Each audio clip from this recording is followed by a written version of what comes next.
All right, guys, welcome back into another NFL DFS video. My name is Polzin with 9 to 5 Sports. Going to be breaking down the Week 12 cash ownership and stacks here for you guys. Yes, I'm going to put them all into one video this week because, well, the holidays came. Was a little bit busy.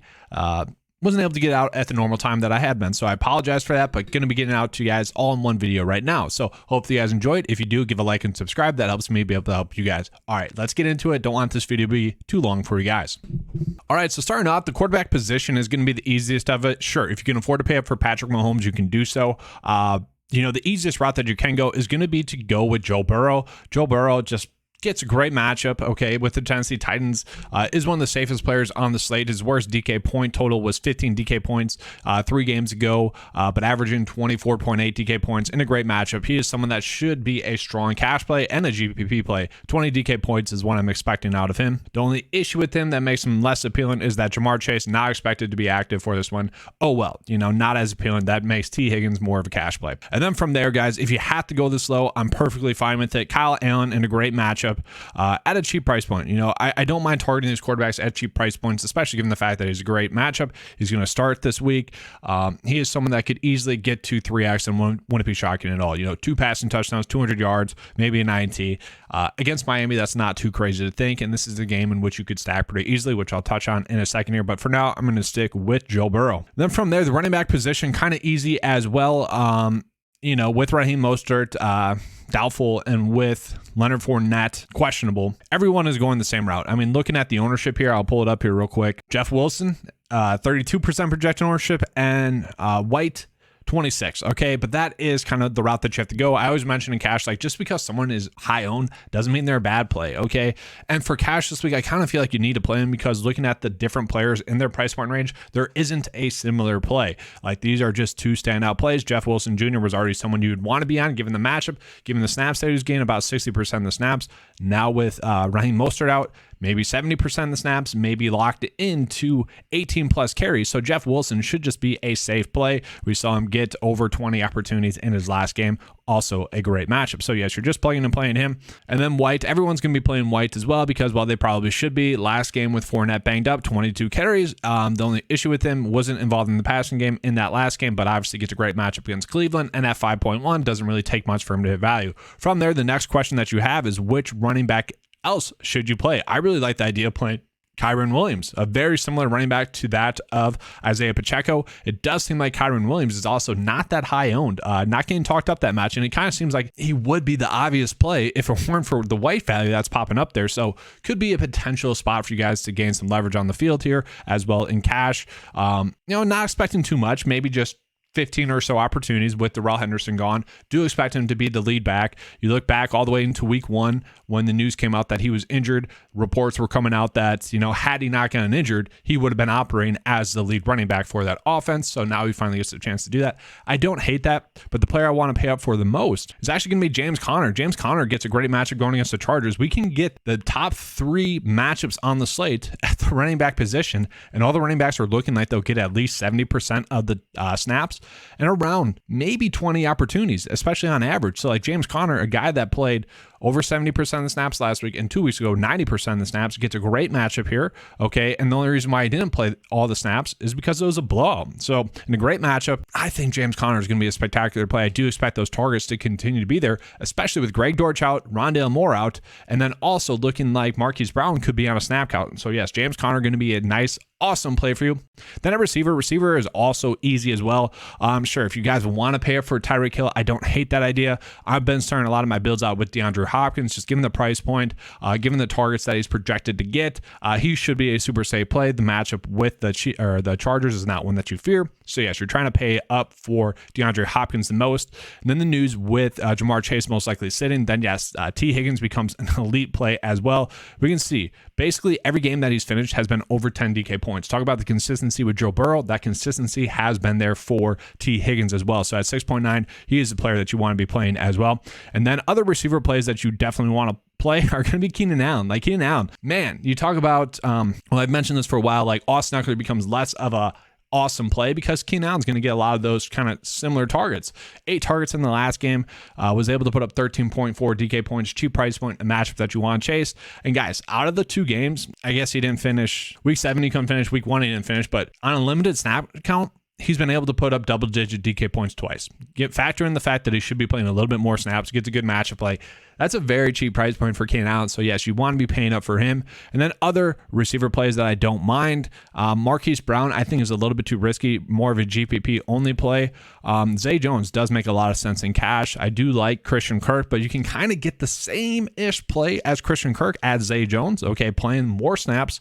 Wouldn't be surprising to see him get 10 targets in this one as well. So he is something to good look at. Nico Collins, I'd be fine with ending up in cash. And then if you have to, Kendall Hinton should be a strong price point value play. AJ Green, some of that should step up into more snaps as well. So if you need to find a player that's going to step up into more snaps, that's him. Ben Skoranek, I don't mind. One value play that I did like that I don't love as much now is going to be Denzel Mims because Corey Davis is expected to be back. Now, obviously, this is a slate in which if you don't want to pay up for receiver, then you could easily just pay up for tight end, Travis Kelce or Mark Andrews. With this specific build, I won't be able to do that. And defensively, I don't really care. I don't think there's an edge at all. Like, I'm just going to play Houston defense and hopefully they don't go negative. Let's see if they've done that at all this season. They haven't done that at all this season thus far. So, just hoping that they don't go negative and we should be good. Tight end wise, there isn't anything sexy here. There just isn't. Maybe Jordan Atkins, Tyler Kroft. Like, it is what it is. Like, there is no good tight end play this week, which is unfortunate. And then just for a lack of a better tight end play, I'm going to go with Parker Hesse, the backup tight end for the Atlanta Falcons, because, well, Kyle Pitts is gone. He should be the one getting the most snaps. So that is kind of what I'd be looking at for cash. Maybe you pay up at the defense, but this should be a very solid cash build for you on the slate. Obviously, if you want to pay up for tight end, you could go down from James Conner to Kyren Williams. You could potentially go down from James Burrow or Joe Burrow to Kyle Allen. All right, now we're going to switch it up and we're going to get into the ownership leverage. All right, so just looking at the ownership leverage as it sits right now, we can see the highest projected owned players on the slate. It's going to be Jeff Wilson Jr., White, Kenneth Walker getting some ownership as well. You guys know my thoughts. I would rather go with James Conner.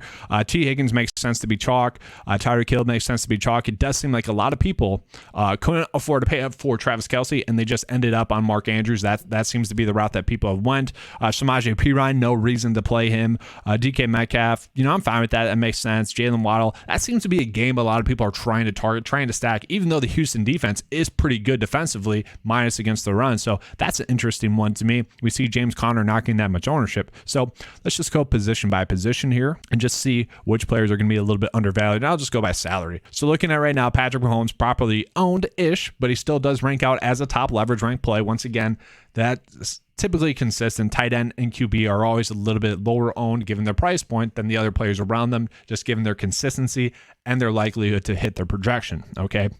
Lamar Jackson, maybe a little bit undervalued, but Joe Burrow, guys, like, how is Geno Smith getting more ownership than Joe Burrow? Is it simply because Jamar Chase is gone? That's weird to me. That is a great leverage spot. Okay. You could argue the top QB play on the slate is not at 10% projected ownership. And I love the fact that the data agrees with me. That's not just me, having a bias there. The data agrees with that. So very interesting there. Then we get into all these okay QB plays that could potentially do something. I don't love that. I will say prop bet wise, so you go completions for Jacoby Myers, Russell Wilson. Those are some decent ones you could go with. Kyle Allen, I do like as a play. 14 points projected. If he hits that, that's 3x. So should be a strong price point play for you as well. Let's look at running backs. So running back wise, looking at the salary, no one is really paying up at the running back spot because, well, you just don't have to. I wouldn't do it. You shouldn't do it. Kenneth Walker, should he be that high owned? Probably not, but he does get a great matchup with the Las Vegas Raiders. Should be in for a higher snap count. That is all great stuff. Not a bad play, but just given the nature of the slate, you can get James Conner for 10% projected less ownership. Yes, give me that all day, every day, okay? From there, yes, Jeff Wilson Jr. should be that high owned. Samaje Perine probably shouldn't be that high owned. You could easily get Samaje Perine with Michael Carter. I know that doesn't sound pretty. Michael Carter could get some more targets in the passing game, just needs to play a little bit more snaps. I don't love that, but it's okay. Once again, Latavius Murray, it's fine play. Why not just play Kyren Williams, though? Should get some snaps in the passing game, should get about the same amount of touches. I know the matchup for Kyren Williams is better as well. That's a small little leverage spot you can go with as well. Once again, though, I always mention this, just because someone's chalk doesn't make them a bad play. They're chalk because they are a good play. Okay. So it's just trying to find spots in which players are slightly overvalued or slightly undervalued. Looking at right now, receiver is probably the most properly owned it's been all season. Like there really isn't a big edge here. Okay. I will say Juju Smith-Schuster, I think, should be higher owned than this. I think he makes for a great cash play. And he is someone that I probably should have mentioned on the cash section as well, guys. So like Juju Smith-Schuster, I love as a cash play. You could easily go Juju instead of James Conner because that price point is a very cheap price point, and then you could afford to pay up for a better tight end. Let's say David Njoku, Greg Dulcich. Okay. That is a spot and a buying opportunity that I like as well. From there, Garrett Wilson, yes, he's a stud, but that's a pretty high ownership, especially with Corey Davis back. I don't mind it. It just seems weird. Jahan Dotson probably should be higher owned. Nico Collins probably should be a little bit higher owned than that. No one really popping up, though, like I said, ownership leverage-wise for the receivers. Let's just look at the most under-owned receiver. Marquise Brown, yeah, we just don't know how many snaps he's going to get. Devontae Adams, 10% for his consistency. It makes sense that he'd be that low or that high of a leverage rank play as well. Zay Jones, I think, is a great spot for you guys as well. Just cheap price point for someone that can go off. Tight end wise, let's just see it. Anything showing up here. Tyler Higbee, maybe. George, like nothing too much at the tight end spot. So let's get into the stacking report, and then I'll begin out of here. All right, so I'll try to make this as quick as possible. Just looking at the top projected the top projected stacks on the slate. Let me get to just this week. All right, so looking at it right now, the best stack you can be on is going to be the Niners. That makes sense. You know, they just have a bunch of studs there. Jimmy G played well last game. Christian McCaffrey, that just makes sense. From there, I actually really like the KC stack. One, it's cheap. Okay, you don't have to go with Pacheco, but going Patrick Mahomes, Juju, and Travis Kelce is actually cheaper than it should be. So that's an easy route that you can go stacking wise. Geno Smith, sure, if you want to go that route, you can. Noah Fant gets a great matchup. I don't mind that. DK Metcalf, Kenneth Walker, good matchups for them. I do like the idea of the Arizona stack, even if you don't want to play Marquise Brown, like you go with Trey McBride. That is a very strong price point stack as well. And then just let's look at projected value rank. Which stack is popping up as the best projected value? No shock here, I guess. Washington, decent matchup. They're all pretty much lower priced as they should be. Antonio Gibson has been a decent play lately. Logan Thomas, not terrible. I'm fine with that. Seattle, I'm fine with. Not going to go Indy. I don't mind the Jacksonville stack. That's all right. So let's just look at ownership leverage rank for a stack, and then I'll be showing you guys my stacks. Pitt, no, like none of these you really should be on too much. Okay. So let's just get into my favorite stacks, and then I'll be getting out of here. So the one nice thing about Joe Burrow or Jamar Chase being inactive is that it does make that game a little bit easier to stack if you choose to go that route. You just go T. Higgins, Tyler Boyd, and you're feeling pretty good there. If you want to run it back with Treylon Burks, you can, or you could run it back with Austin Hooper. Now, his production is not guaranteed, but that could be a simple, easy stack that you can go with. Looking at the New York Jets game, it is going to be a little bit more difficult to stack. And I don't love this, but you could easily go Mike White if you wanted to. Once again, this is just for stacking purposes. You go Michael Carter. Hopefully this game becomes a little bit more of a shootout. Maybe you go David Montgomery. Like, I don't like doing this, but you could go that route. Garrett Wilson. And then maybe Denzel Mims in a stack, hoping that those snaps are still there that have been there. And then Cole Kmet. Like an ugly stack, but it's also one in which, you know, if that game busts out, could work. The stack that everyone loves the most and I love the most is going to be looking at this Houston-Miami game. It's easy to start off with. You go Kyle Allen at 4.8. That's a strong starting price point. Then you go Jeff Wilson Jr. at the running back spot. That's an easy one as well. It just gets a great matchup. The difficult part is that the matchup with Houston is a little bit more difficult. Okay, so not as appealing, but go Tyreek Hill, go Jalen Waddle. I actually really like the idea of going Nico Collins. Nico Collins has been impressive the past 2 weeks. He's someone that you could look at. Then you could go with Jordan Atkins at the tight end spot if you want to. This is a very solid game stack for that game. You don't have to play Tua. You could go Kyle Allen. Hopefully gets that 14.6 DK points that is projected to get. Now, personally, I don't love Trevor Lawrence. Trevor Lawrence has not looked that great recently, but you could easily play Trevor Lawrence in a stack once again. It's a fine route to go. Running back wise, I'm kind of just staying away though. Okay. So from there, you're really just playing Christian Kirk, Zay Jones, maybe go DeMarcus Robinson. It's fine. Evan Ingram I'd be fine with. Mark Andrews I'd be fine with. Heck, you could play one of them in the flex. You know, that's a fine route to go as well. Then another kind of simple, easy game to stack is going to be that Arizona Chargers game. This is probably my second favorite game to stack just because it's easy to stack as well. So you could easily just go with the cheaper quarterback, Kyler Murray. I actually like going with Justin Herbert a little bit better. Play both the running backs. Good spot for both of them. You play DeAndre Hopkins, you play Keenan Allen. And that's trying to figure out, do you play Marquise Brown or AJ Green, or do you go with both of them? potentially could go that route. I don't hate it. AJ Green, I think if Marquise Brown is, on a snap count per se, then it would be more of AJ Green. Okay. And at that price point, AJ Green would be too cheap. So you could potentially go that. So let's just do that. We'll go with Trey McBride, who at his price point could be a decent play. And then you still have a decent amount of salary left over.